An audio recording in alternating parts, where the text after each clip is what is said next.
মাওলানা রফিকুল ইসলাম মাদানীকে উলঙ্গ করে তার মানহানি করার চেষ্টা করেছিল সেই ডিবি হারুন।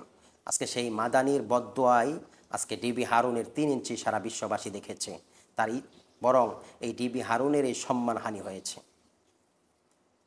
আল্লামা জুনায়েদ বাবুনগরী রহমতুল্লাহ আলাইকে যেই অফিসার মাহফুজুর রহমান নির্মমভাবে নির্যাতন করেছিল, সেই অফিসার মাহফুজুর রহমানের শেষ পরিণত হয়েছিল তার মেয়ে ঐশীর হাতে সে খুন হয়েছিল। মাজলুমের দোয়া আল্লাহ তাআলা যে সরাসরি কবুল করেন তার একটা দৃষ্টান্ত হলো মাওলানা রফিকুল ইসলাম মাদানীর বদদোয়া। মাওলানা রফিকুল ইসলাম মাদানীকে আপনারা জানেন, তাকে গ্রেফতার করা হয়েছিল।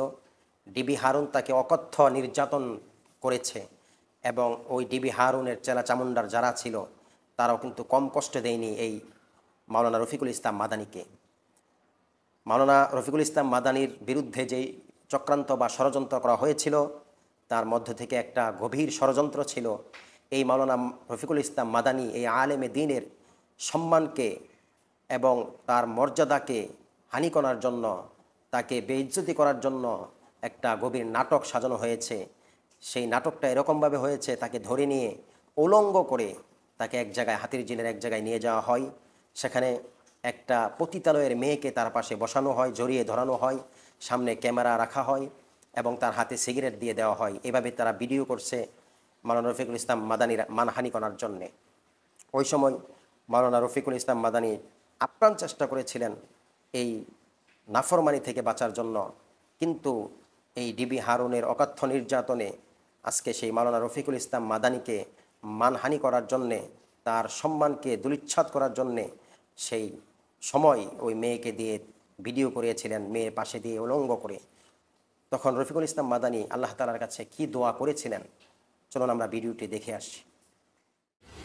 আমাকে যেরকম উলঙ্গ করছে আল্লাহর কাছে এইভাবে হাত তুলে, আমি আর এইভাবে দোয়া করি না, এইভাবে হাত তুলে আল্লাহ আল্লাহ চিল্লায় তেজগাঁও থানায় বুক ফাইটটা চিৎকার করে মনে হচ্ছে মরে যাবো আমি, চিৎকার করে এইভাবে কান্না করতেছি আল্লাহ আল্লাহ আল্লাহ আল্লাহ আল্লাহ, এইভাবে হাত উপরে এইভাবে তুইলা কাঁদতেছিলাম চিৎকার করে। আমার মনে হচ্ছিল আমার আল্লাহ ছাড়া কেউ নাই, আমি এইভাবে কাঁদতেছিলাম আর ভয়ঙ্কর ভাবে।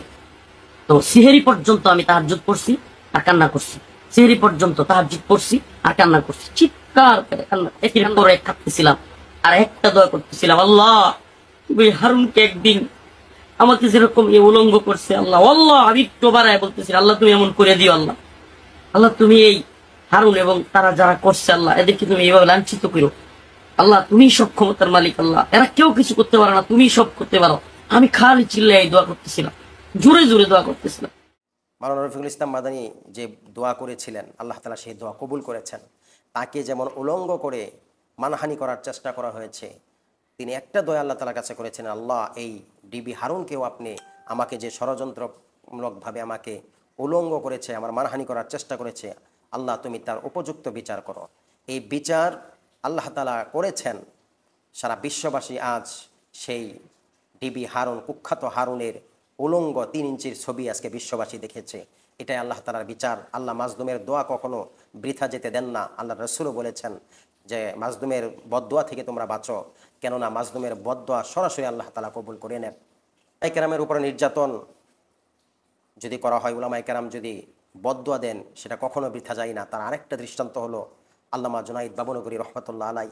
আল্লামা জুনাইদ বাবুনগরী রহমতুল্লাহ আলাইকে 2013 সালে যখন হেফাজতের মামলায়, মিথ্যা মামলায় তাকে গ্রেফতার করা হয়, তাকে অনেক নির্যাতন করা হয়েছে, তার উপর নির্যাতনের স্টিম রোলার চালানো হয়েছে, তার শরীরের মুখোশটা শুধু ছিল, বাকি সব কিছু কেড়ে নেওয়া হয়েছে। তাকে আস্তে আস্তে করে এই কুখ্যাত সন্ত্রাস বাহিনী আওয়ামী সরকার তাকে আস্তে আস্তে করে মৃত্যুর মুখে পতিত করে দিয়েছে। সে বাবুনগরী রহমতুল্লাহ আলাইকে যে সবচেয়ে বেশি নির্যাতন করেছিল, অপমানিত করেছিল, সে ছিল তদন্ত অফিসার মাহফুজুর রহমান।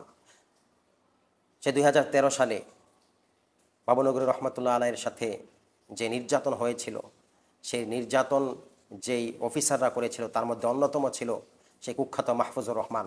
আল্লাহ তাআলা বাবুনগরী রহমতুল্লাহ আলাইয়ের এই যে কষ্ট, আল্লাহ তাআলার কাছে যে দোয়া করেছেন সেটা বৃথা যেতে দেন নাই। এই মাহফুজুর রহমানের মৃত্যু কিভাবে হয়েছে আপনারা জানার কথা। 2013 সালে মালিবাগের একটা ফ্ল্যাট বাসায় তার মেয়ের হাতেই এই ওসি মাহফুজুর রহমান এবং তার স্ত্রী নির্মমভাবে কিন্তু হত্যা হয়েছিল। তার হত্যাকারী ছিল তার মেয়ে ঐশী, আজকে সে ঐশী এখন পর্যন্ত জেলখানায় আবদ্ধ আছে। তো আলিমুল আমাদেরকে যারা কষ্ট দেয়, যারা মানুষদের উপর অবিচার অন্যায় নির্যাতন করে, তাদের পরিণতি কিন্তু ভালো হয় না। অতএব আমরা সকলেই এই মানুষের উপর নির্যাতন করা থেকে যেন দূরে থাকি, নিজেদেরকে হেফাজতে রাখি। আল্লাহ তাআলা তৌফিক দান করুন, আমিন।